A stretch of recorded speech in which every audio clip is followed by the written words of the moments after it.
Welcome back to the Postpartum Plan podcast. This podcast is designed to support and empower you through postpartum. Whether you're expecting, in the early postpartum days, or beyond, this space is for you. I'm your host, Madison Fugere, a dedicated postpartum doula and pediatric sleep consultant, striving to help parents feel confident and supported in their parenting journey. Each week, I'm sharing practical tips and expert advice to help you navigate all the postpartum things with confidence. Well, as much confidence as you can. Let's embark on this journey together, making your parenthood as serene and supportive as possible.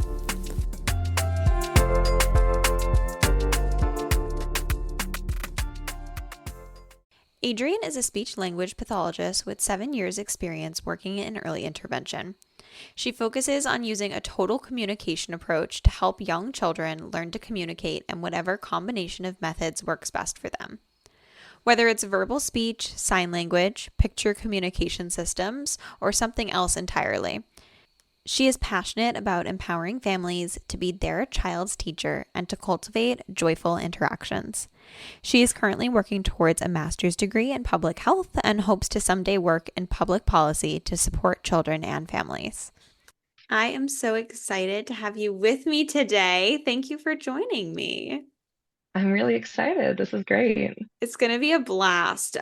So we met at the Greater Lowell Health Alliance's Perinatal Mental Health Summit. Feels like a mouthful.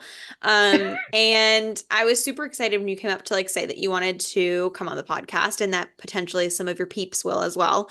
Because I think that early intervention is something that people know exists, but oftentimes are so afraid to utilize because I think that a lot of parents, even when I worked in the daycare, parents were apprehensive about reaching out because they felt like their kid was quote unquote not bad enough, right? Or they felt like that was making a diagnosis of something that they weren't prepared for, right? And I think that kind of reassuring people that early intervention is something that is great and is a great resource to have, can be really helpful. And I think a huge part of early intervention and I guess, part of early intervention is that communication aspect of things.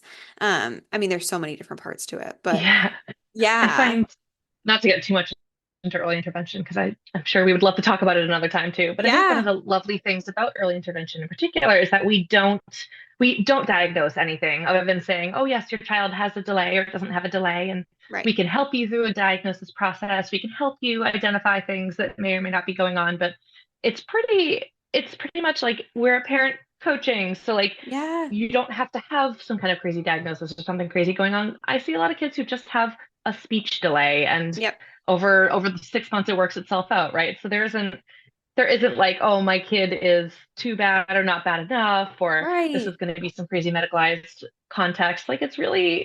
It's pretty easy compared to most therapy processes, which is nice. Absolutely. I think that's so important to know. And I think that people get so worried and don't know what early intervention offerings include. And so I'm excited to dive into the communication and language and all of those types of things with you today to kind of hear about okay, what is a typical service or client and family that you work with kind of experiencing? And then that way people can kind of get the grasp on, okay, if I'm seeing this or noticing that, when do I reach out for help? How can I help my child at home if I don't think that they need, EI help, but I want to try to progress and create opportunity for language and communication development. So, do you want to tell everybody a little bit more about you, what you do, and then kind of what a normal shift or day or client work kind of looks like for you?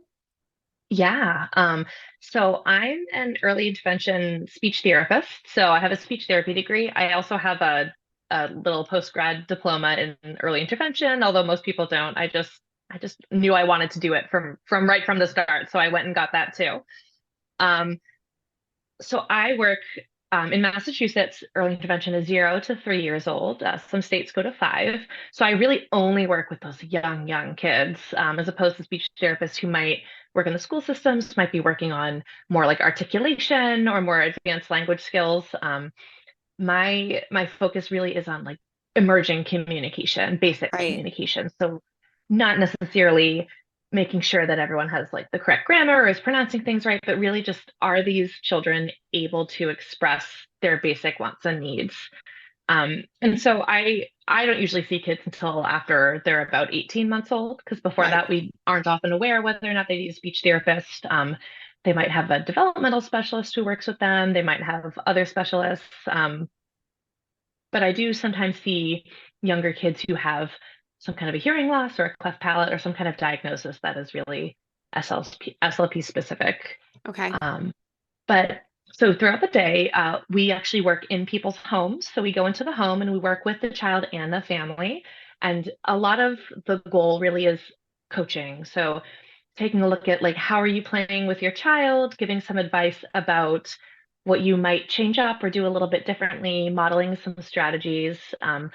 I like to think of it as actually doing speech therapy is not hard. It's not something that parents can't do. Most of the Right. strategies I have are pretty simple, or they might even look deceptively easy if you're just watching me. So I like to kind of over explain what I'm doing.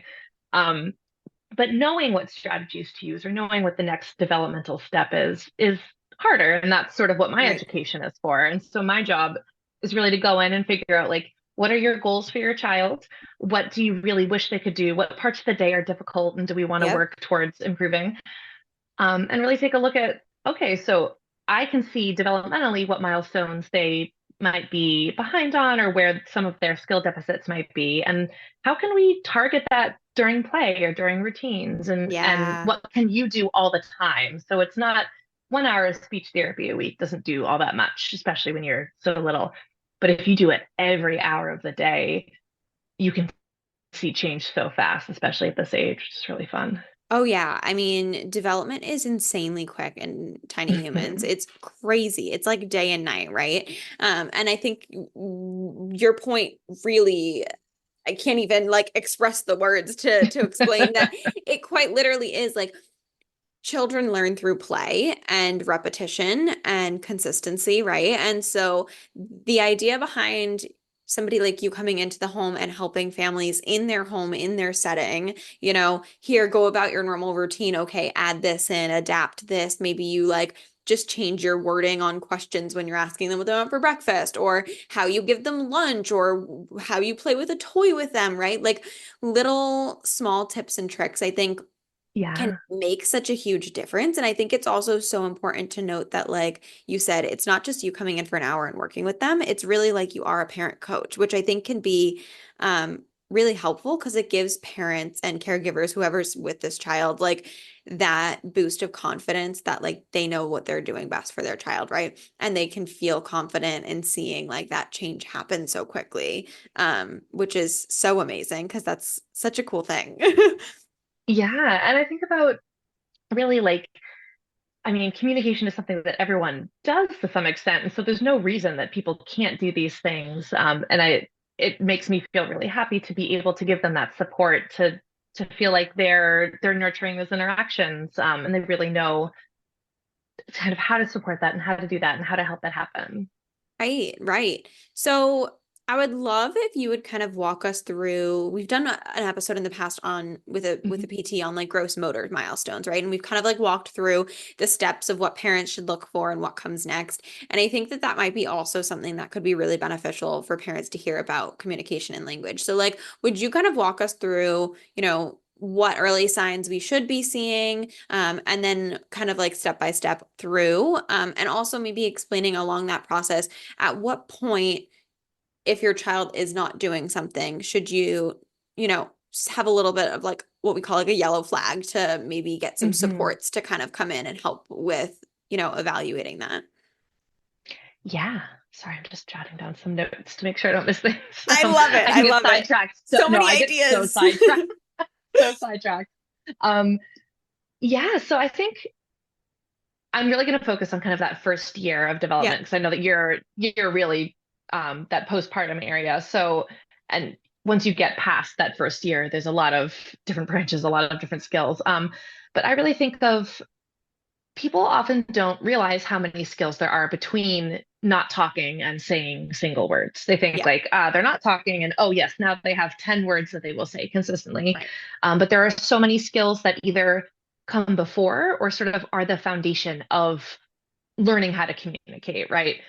Um, I do a lot of trying to help break things down for people. So, like, in order to communicate something to someone, what you've got to do is you've got to have some kind of idea, some kind of desire, some kind of, I don't know, you want something in particular, right? right. So, um, a yellow flag for me would be a child who isn't interested in things around them. Yep, If they aren't interested in certain toys or in looking at people or in eating certain foods, if they're pretty indifferent, that's going to get in the way of their learning how to communicate because that's kind of that first step is wanting something, right. or noticing something.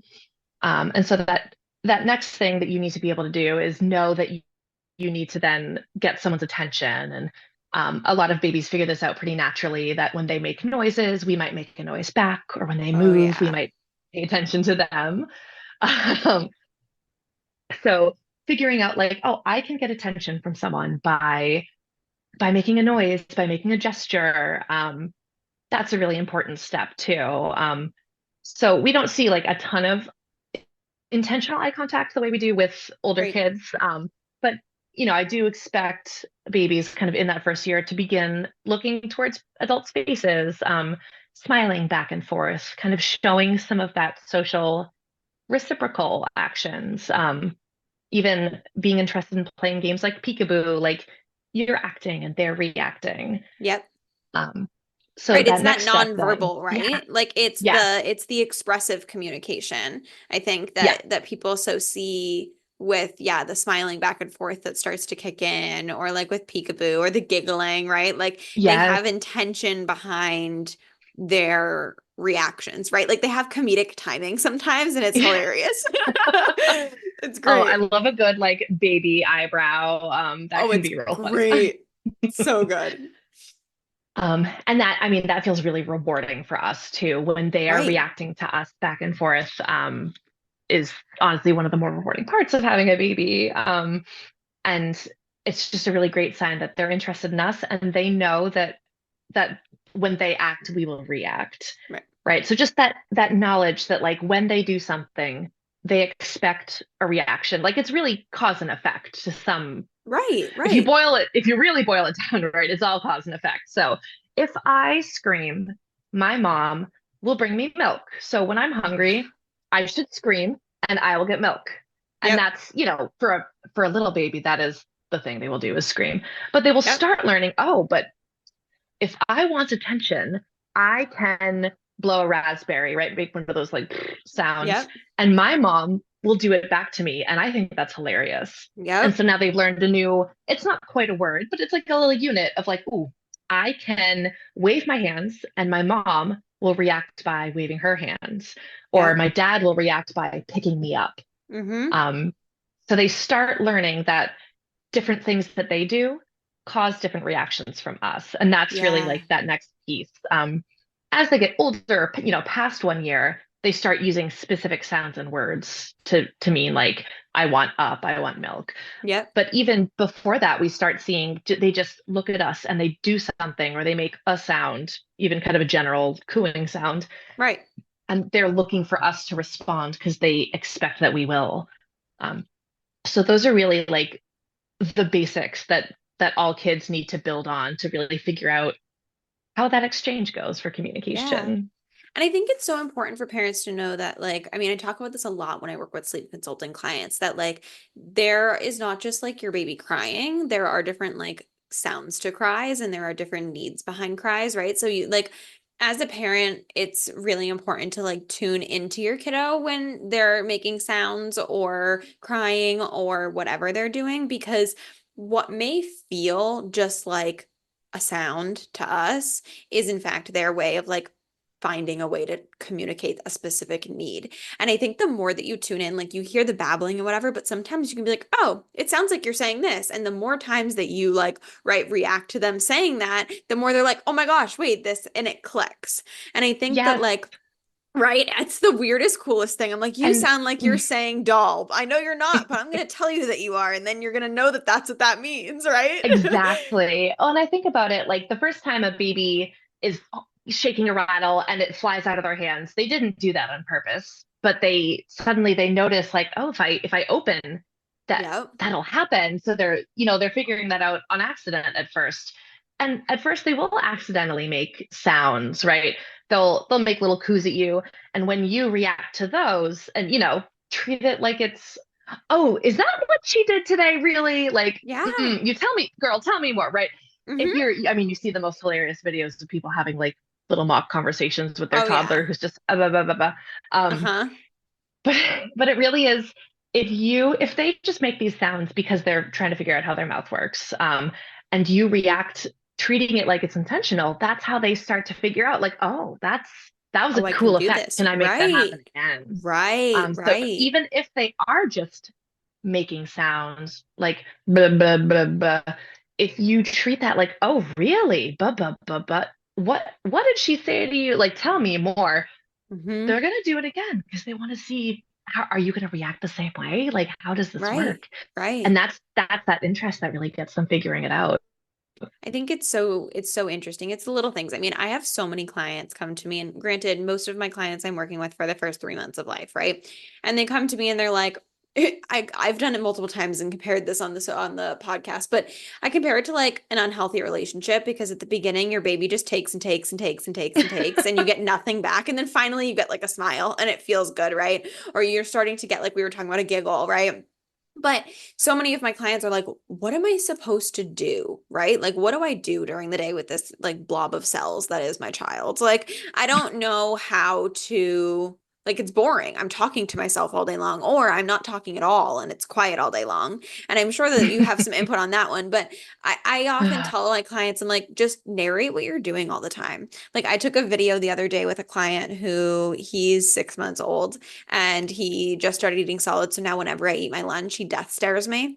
And so we ended up taking like the baby bouncer outside. He sat and I sat on the couch and while outside while I was eating my lunch. And it was the stupidest video that I took, but I put it on there because I'm gonna put it on social media. Maybe it'll be up by now.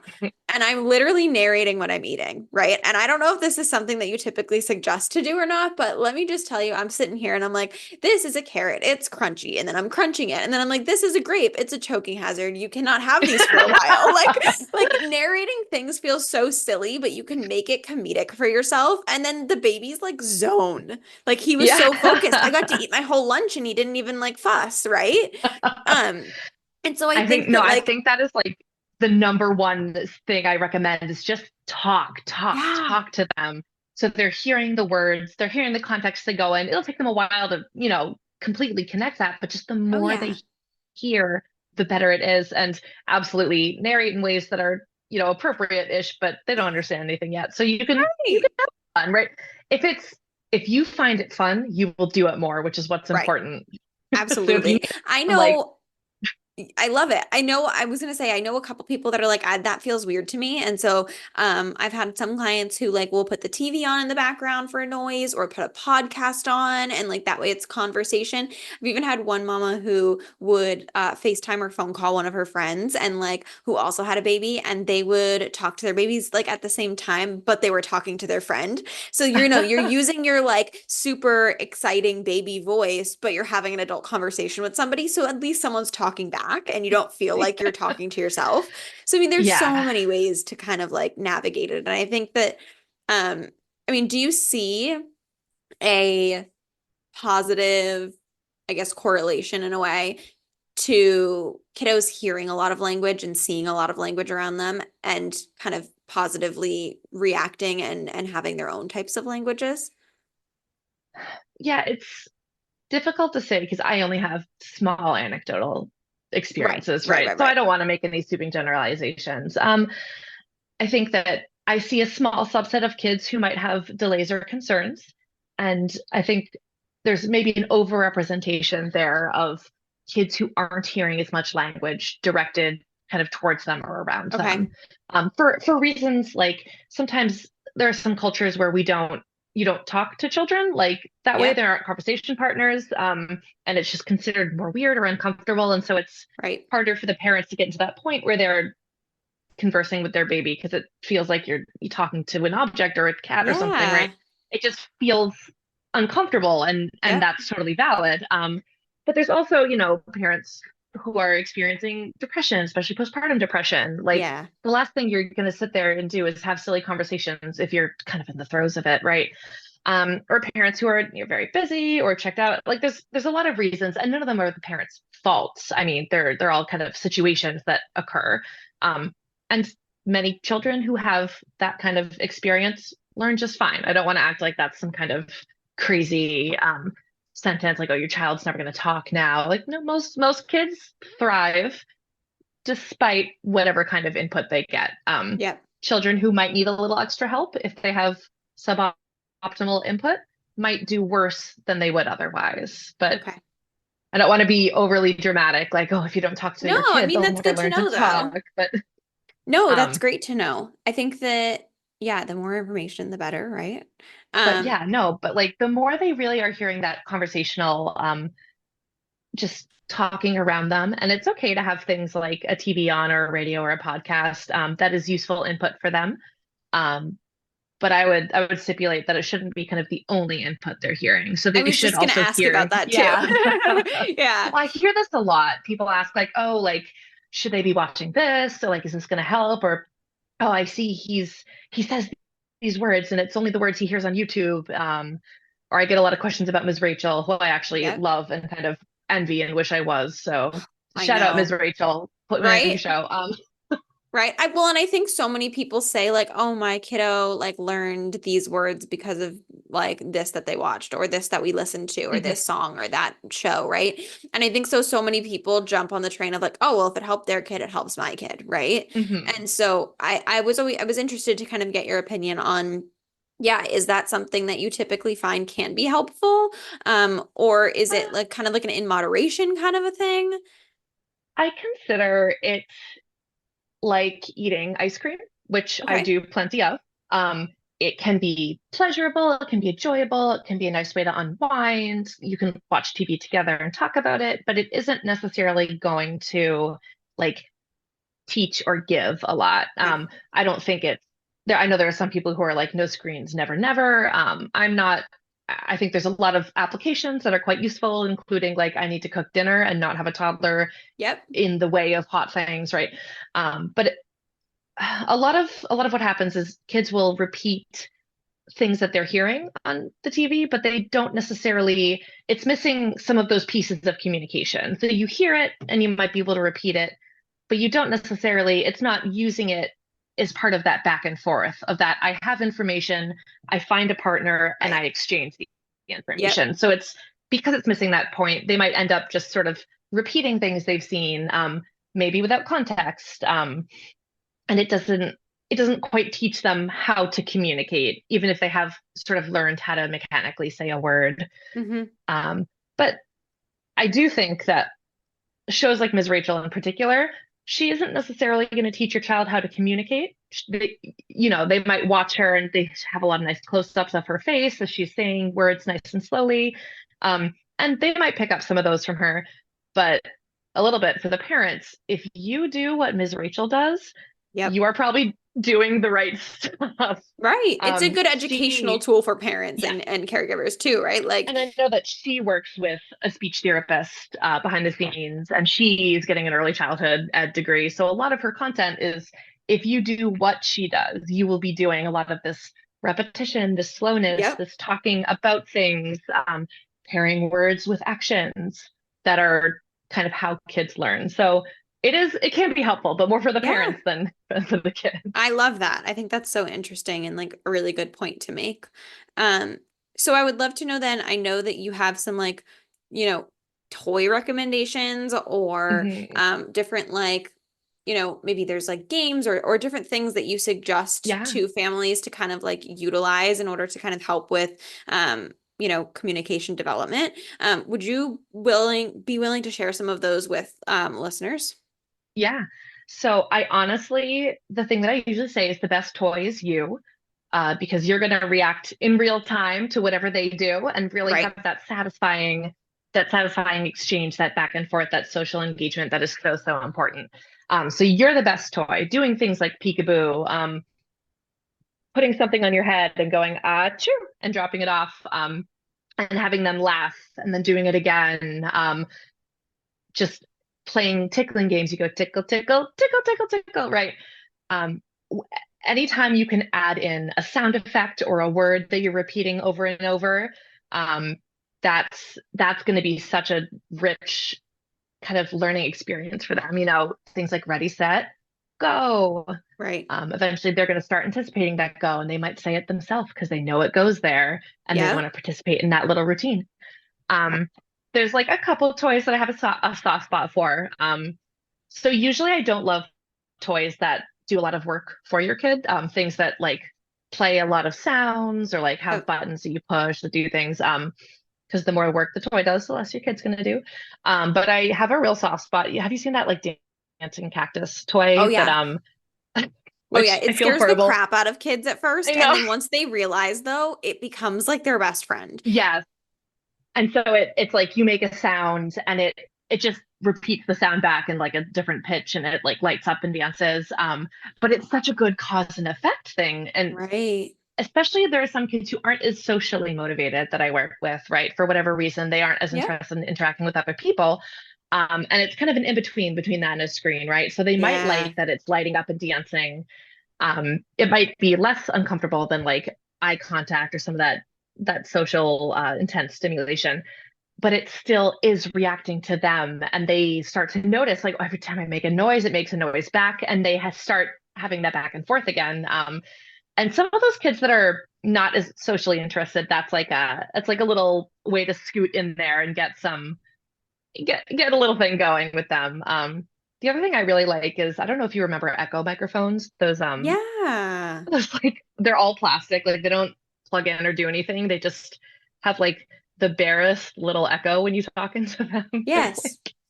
They're Yes. not It's thrilling. actually They're funny. super One of my cheap. client actually just brought one. It's like a past postpartum client of mine. She literally like over the past weekend when I was there was like brought it up and I was like, "Oh, you have it." She was like, "No." She's like, "I like Montessori toys for a reason." She's like, "This doesn't plug in. It amplifies her voice like just enough without having to Yeah. be a nuisance." And I'm like, "I'm here for it. Ready."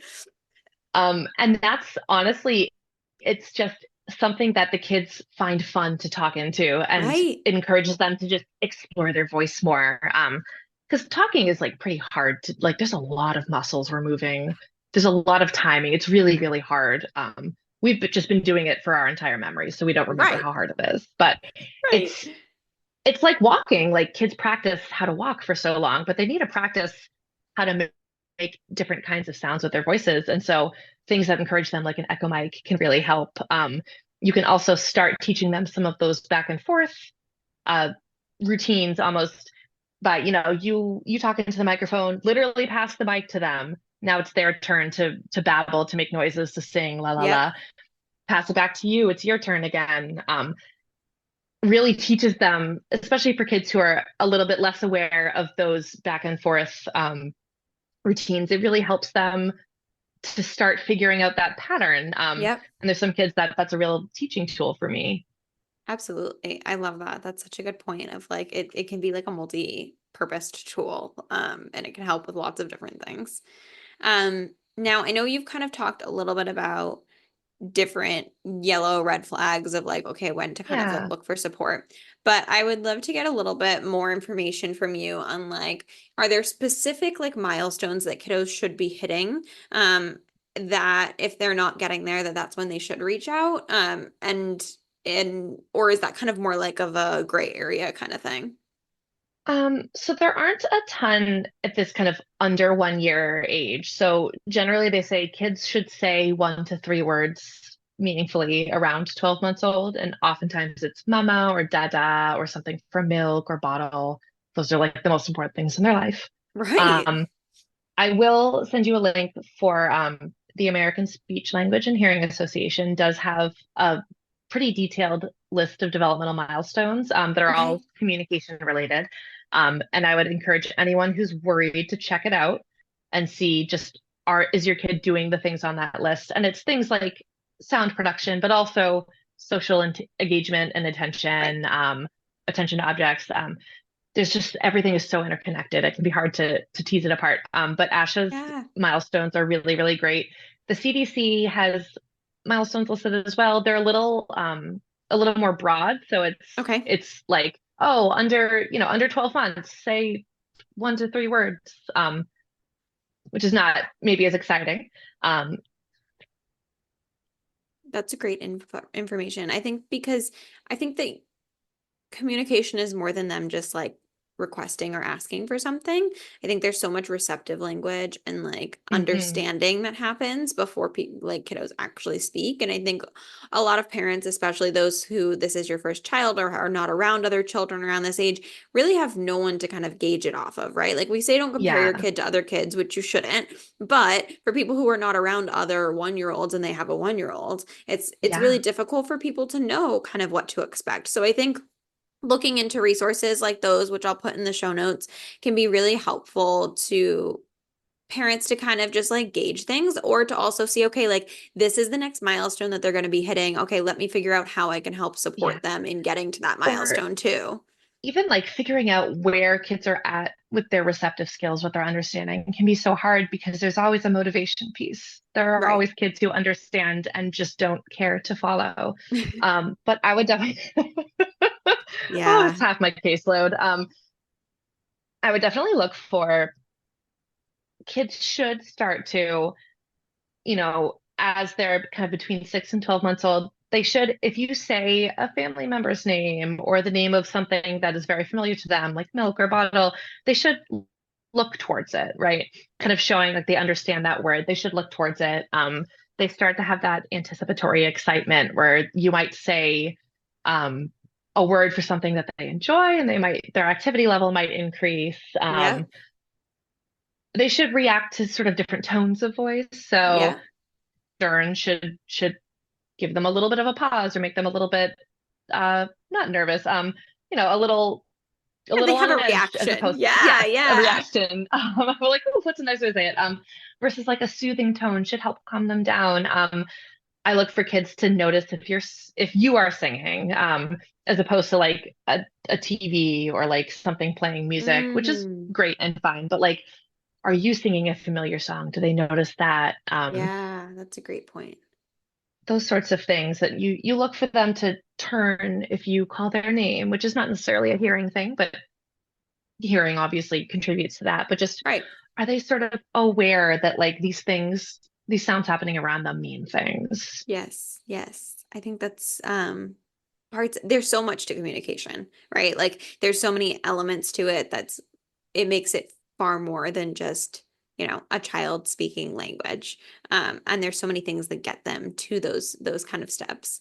Um, Now, is there anything else that we haven't talked about that you find parents like don't know about and are very surprised when you share with them when you're working with them of like different things that they could be doing or that their kiddos should be doing or anything like that? If not, Oh, totally fine. I no, just figured I would like, I'm like, let me see pick what one else we thing, have try to keep left it to as make brief sure as that we give all possible. the info. Um, I think the one thing that I want to drill down on, and then one thing that I also sort of want to mention. So the one thing I want to say is my main takeaway is saying if you're saying words to your child, modeling words for them, saying it in the context where it's appropriate. So you're not just saying like ball, ball, say ball, say ball. It doesn't mean anything. But if you're holding a ball, saying, oh, look, a ball, ball, I'm gonna throw the ball, right? It means like they can see the object that it relates to, Hmm. and that's just so much more meaningful. Things like flashcards are not not my favorite.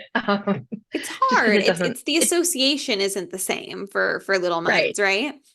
They're hearing a word, they're seeing a picture, but they're not kind of getting what it connects to. Hmm. And so I think the most important thing is connecting it to what's happening, what's relevant to them.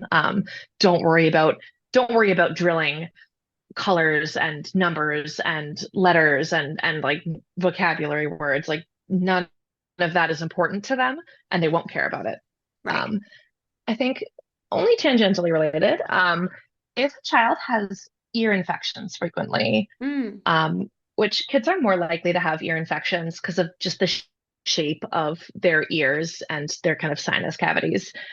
So they're more likely to get ear infections, or even if there's fluid in that middle ear section, it isn't always infected with like a bacteria or a pathogen of some kind, but it might still be fluid in there. It makes all of the things inside the ear move a little bit less, which means your hearing okay. is a little bit worse. Um, and I mean, it's a little bit like wearing earplugs. They'll still hear you, they'll still react to you, but when it's time for them to come talk, everything is so muffled, it's hard for them to figure out what to Mm, say. Um, so some pediatricians, I mean, they always look in the ears. Some pediatricians look to see if there's fluid. Some just look for like that kind of red inflamed infection. So I always tell families, ask them if there's fluid specifically. Um, some will say, oh, no infection. Be like, oh, is there any fluid? Um, if there is chronically, once or twice is not a problem. If it's yep. chronic, if it's every single time they look in there, it's super full of this. I don't even know what kind of fluid it is, so I don't want to think about it.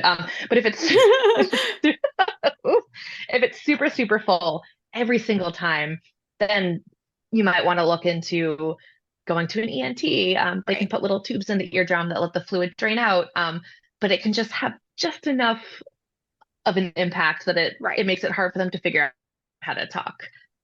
I mean, I've had Um, plenty of kiddos in the daycare when I was a manager as well, that we kept thinking we had kiddos with behavioral issues when in reality kiddos couldn't hear, and so they were acting out because they felt unheard and yeah, unsupported. And very quickly after getting tubes or after evaluating an ear infection or whatever, like they start to kind of like fall in line with their classmates of being able to yeah, follow the directions and things. So I feel like with ears and hearing, it's one of those things that it's hard to kind of like know, because you can't ask a kid like, hey, can you hear me? Right? They don't right, understand that. But I think there are so many signs of like things that you can kind of do and trust your like instincts on those for sure. Because I think yeah.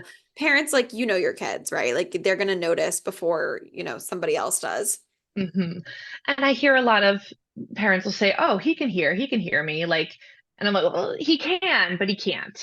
Right. And we won't. It's like whole can of worms. We won't get too much into, but it changes the way it sounds. So it's not turning the volume down. It's like a muffling. Everything sounds a little bit distorted. Mm-hmm. So it's not just that it's quiet; it's that it doesn't sound quite right, and they aren't hearing what they're saying either. So they just can't figure out how to move their mouth in order to say the things they're supposed to be saying. Right, right. Um, and so they can hear, but they aren't getting kind of what they need to be able to learn to Mm. talk. That's a great point to make. Cool. Well, I will make sure to have all of the notes of links and different resources that we've kind of discussed today in the show notes below as well, along with like all of your information. So if people are interested in some resources or anything, feel free to reach out. And yeah, thank you for joining me Yeah, today. it's been so great. Thank you. I hope I didn't ramble too much, but No.